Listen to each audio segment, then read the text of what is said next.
Good morning, geniuses. My name is Kenneth Gilmore Jr., and I'm a former gangster who has changed his life around. I was incarcerated in New York State prisons from 1976 to 2007. I spent my prison time studying the law and litigating on behalf of other prisoners who were unable to interpret the law. I was transferred from some of the most violent and vicious prisons for standing up against prison staff and for challenging the many injustices that occurred behind the prison walls. My name is cited in many state and federal law books. The system tried to murder me, but God had other plans for me.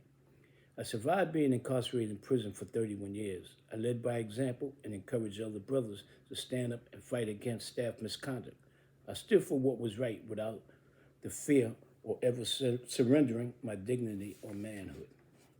In 1995, after 19 years and 4 clear medical examinations, Doc's medical staff diagnosed me with hepatitis C. Docs tested me again in 2000 and again in 2005. Both test results came back positive for hepatitis C. Docs didn't treat my illness, nor did docs tell me that I was sick. To make matters even worse, my liver deteriorated over the span. I was untreated and I was diagnosed with cirrhosis of the liver while incarcerated.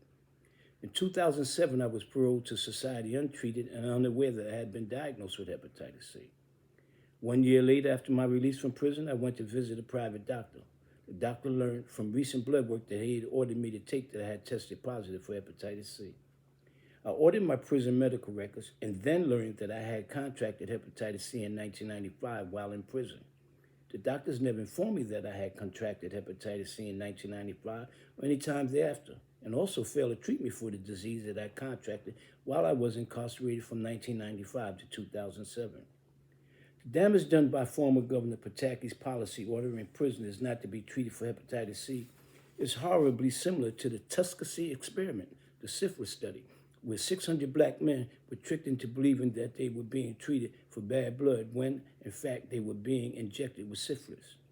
As difficult as it is to imagine, former Governor Pataki committed far worse atrocities than just not treating inmates for hepatitis in order to save the state millions of dollars.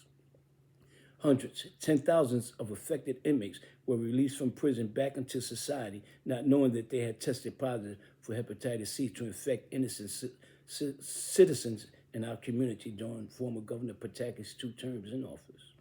Today, people are suffering because of the state's inhumane actions. By the grace of God, I survived, and I'm here today to expose the government. Genius is common.